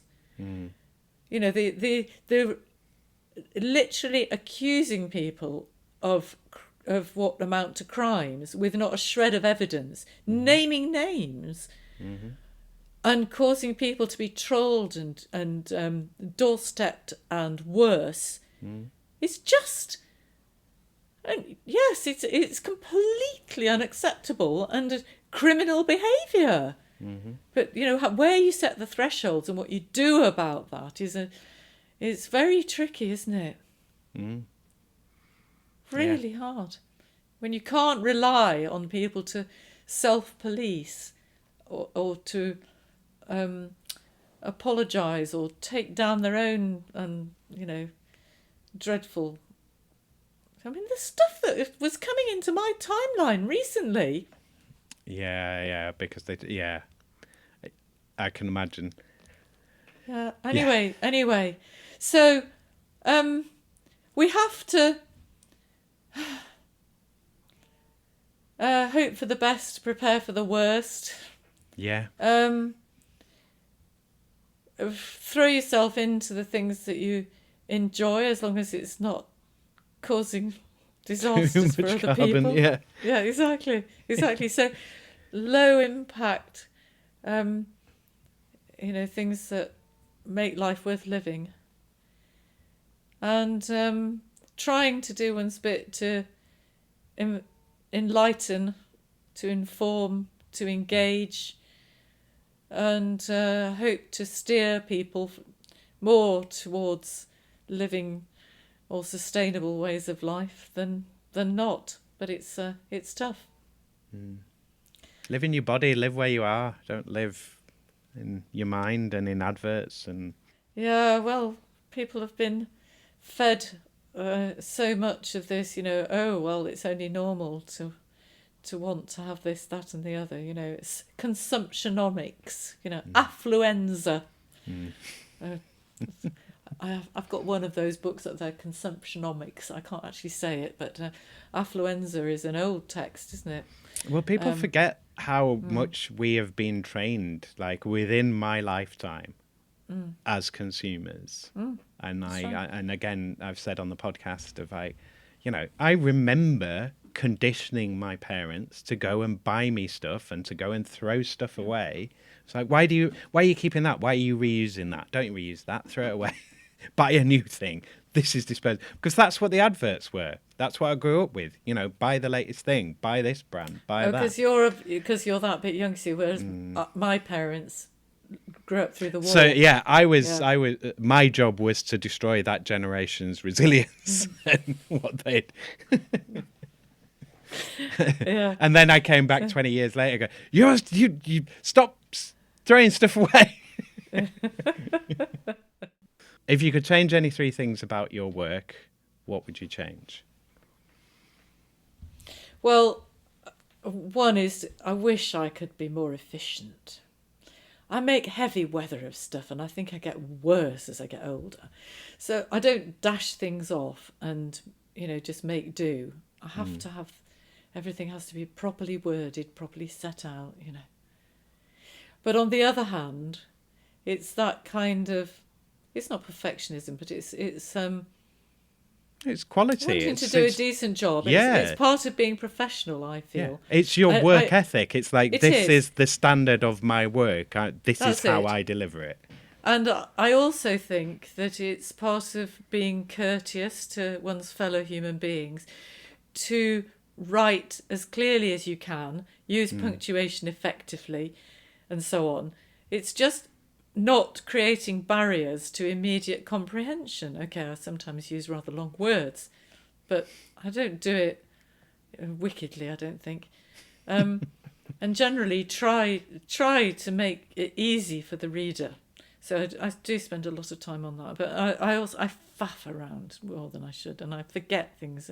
Go upstairs for something and then come back down without it, because I've got sidetracked. So that if only I could focus more. On the other hand, I long ago gave up thinking I wish I could be an expert. I used to apologise for being a jack of all trades, a master of none. And then I realised how the world needs the mavens, the joiner-uppers, the people who aren't just in a silo, who do understand the linkages. And so I still enjoy that, and I wouldn't want to specialise in just, you think, oh, but you are specialised, you're an expert on these. There's nothing I hate more than being called an expert, Actually, it's I have an enthusiasm for, telling this long story and engaging people with the nature of urban change, but it's not about being an expert. Now, what else? I would like not to have to do some of the more boring things that I have to do. I hate having to send out invoices. Who doesn't, I loved the stories in Cradle of Innovation where there were partnerships between the go-getter and the doer and the person with the gift of the gab. And there's somebody very technical, and then the chap who did the books. I've just come across the example because of the Northern Star blue plaque being done on Saturday. The great charismatic Fergus O'Connor, whose thing it was, had a local chap who called his clerk, but he was basically the man of all work. He just kept the show on the road and dealt with gathering the money in, sending out the invoices. I just think I'd like to be able to delegate some of the boring stuff, but I doubt whether I will, because there's not enough of it. And by the time you've instructed somebody how to do it, you might as well just do it yourself. So, and then a couple of jobs that I do for other people I wish I didn't have to do, but I'm going to have to find somebody else to do them eventually. And I would like to be better at some of the ways. We've talked about social media, but we haven't talked about the ways of using technology to spread your messages more widely. So I did pick up much wider audiences through doing Zoom presentations on January Sunday afternoons during lockdown, and I picked up very few people from further east. Oh no, yes, I'm still here. Yes, I'm still here.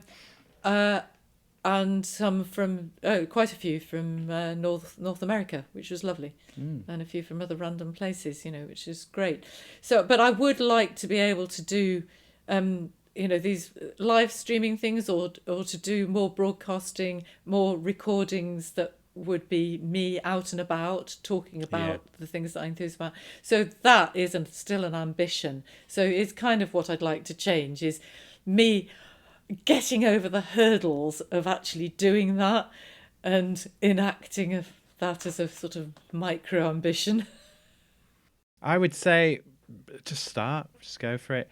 Because the first one, no one's going to see it anyway, the first few. No. So, don't be afraid to make the mistake. What I wanted it, so for ages I've been saying to myself, I'm going to start doing some video posts and stuff. And I need to, if I want to get any engagement, I'm going to have to go face out, because people don't respond to random pictures and they do more with faces. And I'm going to make the video, but I've had that thing, of like how I want to plan them and shoot them and stuff. And it's like, it's not that kind of forum. Just shoot any old rubbish, get it out there, and then get better at it over time. Make incremental changes and improvements. I think similar thing to how I said I started the tours, wasn't it? Yeah. Just get out there and just do it. Yeah. Just start. Well, as one has to with being a lecturer. You don't get trained in detail about what you're going to do. And you don't learn until you start getting things wrong anyway. You don't learn until you're out in the, when you're with an instructor teaching you exactly how it should be done and when it should be done. You just you're following instructions. You're not learning, are you? You're kind of, it's when you're on your own and you're, what do I do now? Oh, I've tried that worked okay, or I tried that didn't work, I won't do that again. That's when you learn. You're right. Yep. So was that 3 changes? Or was that... Well, it kind of was, because it was about improving my efficiency, not having to do some of the boring stuff. So sometimes I wish I had somebody to delegate to, and when I do have somebody to delegate, I would do it effectively. So I don't always do that. But it basically, and then the thing about, using technology to reach wider audiences for the benefit of Leeds, basically, to make more people understand what we have to offer and bring more people here, or at least engage with it in some way. But without stimulating more international travel. So actually, I'd like more people from the region and from within our islands to come here, or to come from mainland Europe by train and boat and so on, not to fly. So there's that, but or even people that live in the city to take more interest in it and where they live. That's right. So that is one of the most lovely things, is when people who might have lived in Leeds all their life, and they might even be older than me, and they realised that they're rather ashamed that they haven't learned more about their own city. And I find that so tremendously. I feel honoured, honestly, to be able to do that for natives when I'm an off-Cumden. I mean, you must get the occasional person who's bringing knowledge to you, because you're going to start conversations. So there must be loads of people who've told you stuff. Oh yeah, loads of snippets that I pick up on the way round, which is fascinating. Yeah, and they get added in. Yeah. I don't always remember them, but sometimes I say to just drop me a line with that, will you? Because otherwise I'm not going to remember, and I can't very well take time out to write it down. So it's yes, it's always learning from whatever source. Yeah, great stuff. So I think I'm very fortunate to have reached this stage in life, still to be able to do what I enjoy, and still to have the intention and capacity to carry on doing it at the intensity that I want to, and just gradually ease off. And I hope, as I say, to be able to pass the baton to other folk, because there's definitely, there's a demand for this kind of thing. I think it's a brilliant thing. I think it's so, because it's kind of the last place you would think, someone in Leeds, the last place they would think would have a walking tour is Leeds. Yeah, a former colleague of mine, seeing me out and about, said, What are you doing here, Rachel? I'm doing a tour. He said, oh, what about? He's, Leeds chap through and through. Yeah. I said, well, I thought you knew this city quite well. Yeah, there's an awful lot to show people and to talk about. I've got 40 topics now, at least, and then they cut and slice them in different ways.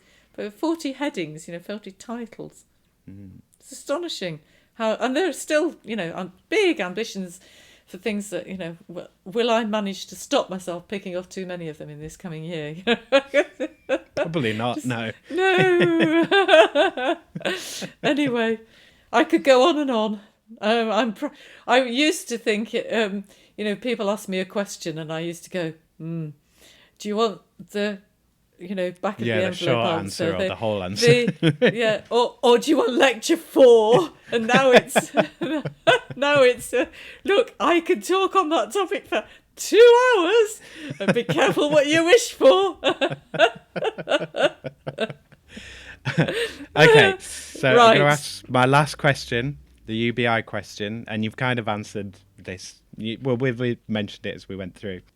So, yeah, you've kind of said it wouldn't change things for you now, but it might have been useful at points. But, yeah, universal basic income, would it change anything for you, do you think? Well, no, as I said, I thought about it a lot during lockdown, read some more of the stuff about it at a national level and where they've tried to do experiments and so on. I think, to be honest, to do it at a level that could make a difference to people's sense of not being precarious, it would be just prohibitively expensive for any state, however well intentioned, I'm afraid, is the unpleasant conclusion looking at the evidence. It's a lovely idea, an interesting idea. I have a lot of sympathy for it, but I just think it's not going to, I don't think I'm going to live to see it enacted in any state, actually. And I wonder if we're going to have to go backwards on the, on the state pension. I know it's already benefits, the state pension's not enough to live on, and benefits are not enough to live on. But I feel as if the way that things are going one way and another, in a crowded, damaged world where it's harder to wring what we need from. Well, and also skills, like it's not just about money and jobs, it's about skills and like huge skills shortages. You've got people, you haven't got skills, people can acquire skills. There's a solution somewhere in that. I don't know what it is, I couldn't possibly think of anything, but just putting that out there, it's mind-boggling, and I don't believe this sort of we'll get to a point where we start sorting things out. I think people will start sorting things out. Like, I think that's where we're at. People are already doing stuff and sorting things out, and trying to build those systems, and have been for a while. But that's the only thing that's really happening, I think. Sorry, go on. No, well, I was going to say that we haven't touched on AI and the threat to jobs, work in general, and the threat to the grid. I know.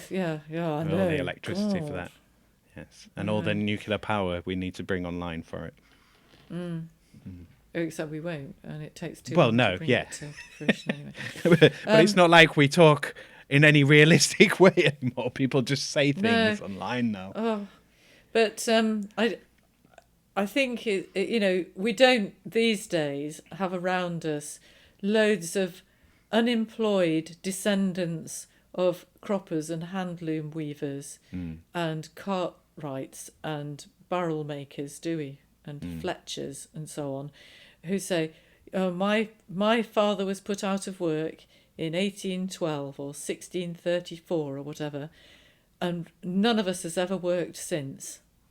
Because people adapt and find new things to do, and actually often automation has taken away the most dull bits of people's work, and enabled them to do things they never knew they were capable of. You know, I always wish I could do a sort of experiment of interviewing a range of people in today's Leeds economy and really clocking what their parents did, what their grandparents did, aunts and uncles, you know, and going back and just seeing how economic transformation has cascaded down those families.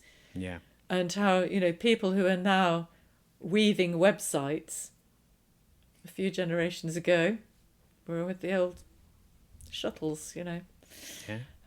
And it's, I think there's a lot of alarmist talk about AI, but there's also ignorance about how we should be engaging brain critically to understand that it isn't yet actually intelligent. It's about gathering stuff in the twinkling of an eye and crunching it down.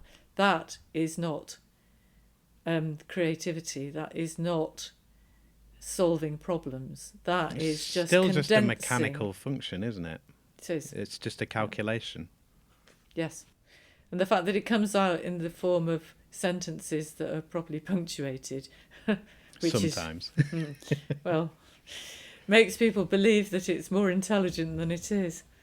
So anyway, it's a fascinating topic, and in the Phil and Lit we've had 3 sessions now on different aspects of AI since I've been involved with organising events, and there's much more to be done on that.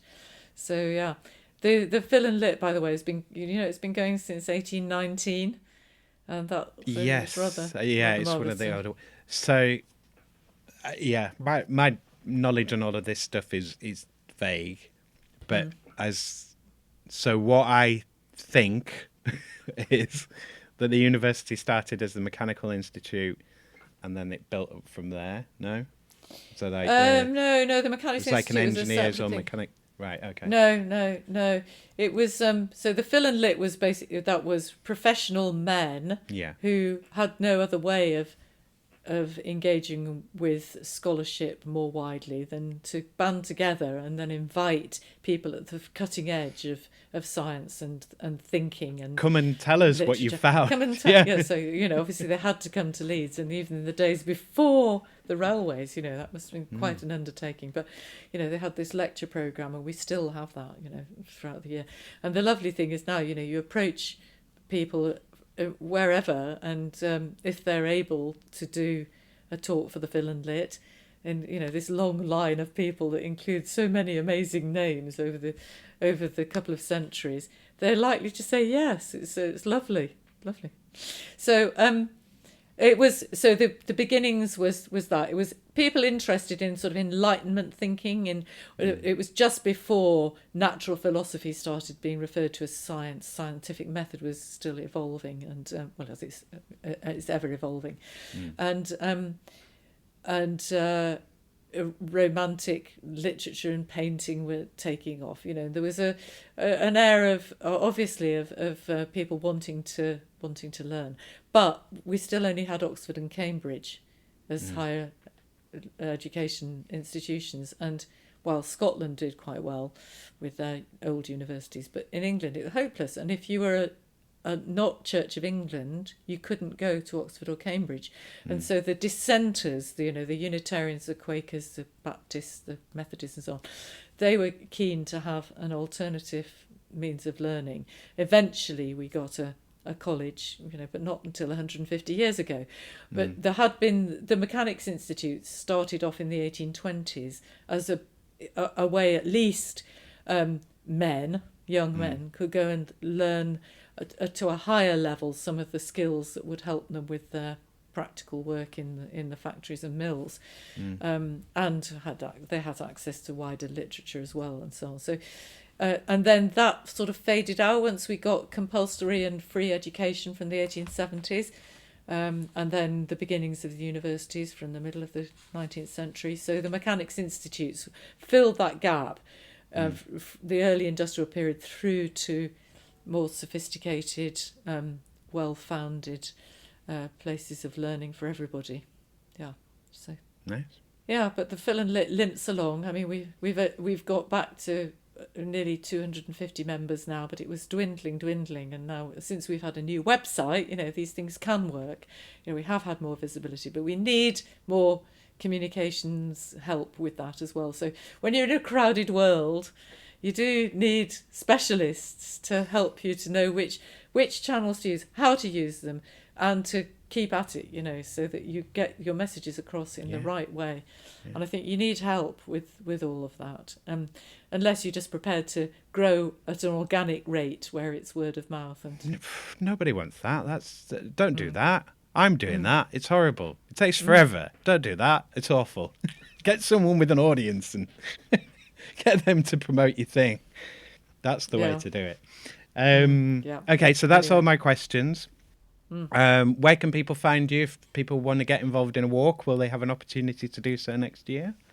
Well, I'm doing one right at the beginning of the year. I'm doing a version of Hidden Gems and Curious Corners, which is different every time. It partly depends on how the spirit moves me and what the weather's like. But it's there on my website, which is Leeds City Walking Tours. Just that, it comes up quite easily.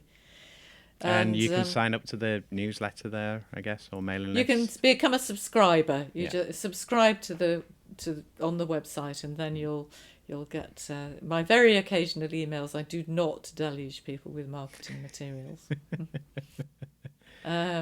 Yes, follow me on Blue Sky. I'm there on Instagram as well. Always Leeds Tours, Leeds City Walking Tours, Leeds Tours handle on Blue Sky. I think I'm something like that on Instagram as well. It's there on the my show notes as well. Yeah. Yeah, that's right. So before I switch off, is there anything else that you want to say? Is there anything that you want to revisit, or anything that we haven't covered that you'd like to cover? Oh yes, I just wanted to say, apropos work and ambition and being at school and so on. We had so little help on thinking about future directions from school. It was kind of assumed that if you were bright and geeky, you would go on to university. But we got very poor support to enact that. And as for careers advice, almost non-existent.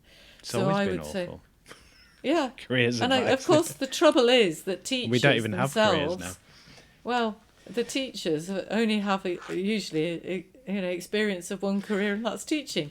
And so what are they to know about the world of work? So that's why it's so important to have things like a head partnership in Leeds. My friend Steph Burris and her wonderful social enterprise, which does expose kids to various different kinds of lines of work and potential careers that they could do. So that, I think, is fantastic. We're very fortunate that she started that up in Leeds, and that's now spreading to other cities. And so I think the earlier that young people get ideas about different strands of potential, then the better it is. So I'd like to leave you with that thought, really.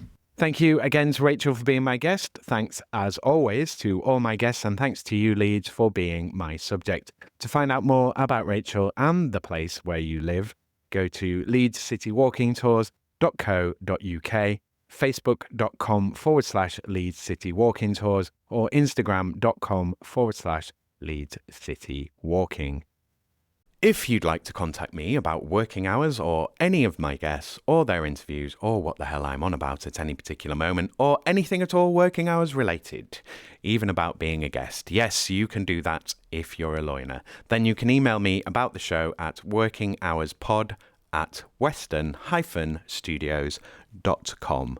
If you would like to buy Working Hours episodes outside of the main project, either as gift episodes for yourself or for others, you can do that, and you don't need to be based in Leeds for that. If you've been a guest already and you want to buy additional clips or content from your Working Hours episode or interview, then I'm obviously happy to let you do that. If you want to license Working Hours for anything, or if you really want some Working Hours merch, let me know. If you're an individual, a business or an organisation based in West Yorkshire and you would like to sponsor or advertise on Working Hours, get in touch. It will be ridiculously cheap. If you want to contribute financially to Working Hours, you can make a donation of any amount or buy a membership subscription to support regularly. There's plenty of ways to do that, but the easiest way is via Ko-fi. That's ko-fi.com/working hours. If you would like to make a version of Working Hours for yourself about your own city, then also get in touch to discuss that and how we might boost each other's projects. If you are a business, an individual or an organisation that is ready to take that next step and make your own podcast or audio content for your own audiences, then you can do that and support Working Hours by buying podcast services from me at Western Studios Leeds Limited. I've made podcasts for businesses, organisations and individuals, as well as the over 140 episodes of Working Hours, and I can give your show as much hands-on or hands-off support as you need. I can only take on so many shows though, so speak to me sooner rather than later about your show needs if you would like to work with me. To make your West Yorkshire podcast, email makemypodcast at western-studios.com. Website and social links for Western Studios Leeds are in the credits. Commissions from outside of West Yorkshire will be considered, but it will cost a little more, just a smidge. Okay, that's me. Remember, listener, no matter what you do, it's impossible for you to understand anything that your salary depends on you not understanding. So work for peace and plan with kindness. Raise your voice and reduce your impact. Be big with your space and big with your dreams. Cheers, ears. Take care out there. And be kind to each other, Leeds. Working Hours is produced, recorded, edited and published by Simon Treen for Western Studios Leeds Limited. The music was The Bees from Chopin's Etudes, which is in the public domain and was taken from museopen.org. Go to western-studios.com and use the contact page on the site to drop me a message about either Working Hours or about your own Leeds podcast project. Keep up to date with Working Hours and find out about the other great Leeds podcasts that Western Studios is involved with by following Western Studios Leeds on Facebook at facebook.com/western_studios_Leeds and on LinkedIn, linkedin.com/company/Western-Studios. Western Studios Leeds is available to loaners to help them realise their own podcast projects for only £30 for an hour of audio podcast work or £40 for an hour of video podcast work. Email makemypodcast at western-studios.com with details of your project and what support you want to get your Leeds podcast made. Whatever your podcast question or need, get in touch with Western Studios Leeds.